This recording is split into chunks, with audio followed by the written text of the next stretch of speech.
சகோதரர் ஸ்தானத்தில் இருந்தவர் சபேஷ். நாங்கள்லாம் ஒரே ஊரை சேர்ந்தவங்க, பக்கத்து பக்கத்து தெரு. அப்போத்துலேருந்தே அப்போவே பாட்டும் தளமாக தான் இருப்பார். ரொம்ப அதிர்ந்து பேச மாட்டார்.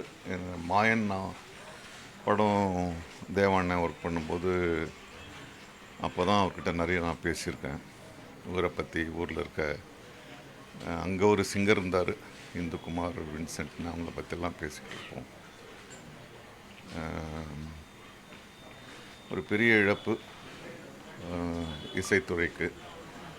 தேவாண்ணன் தான் பாவம் தனித்து விடப்பட்டவராக இருக்கார்.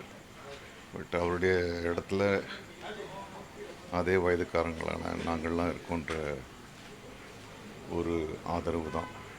மற்றபடி அவருடைய நண்பர்கள், ரசிகர்கள், அவருடைய குடும்பத்தாருக்கு என்னுடைய தனிப்பட்ட முறையிலும் தென்னிந்திய நடிகர் சங்கம் சார்பாகவும் என்னுடைய அனுதாபங்கள்.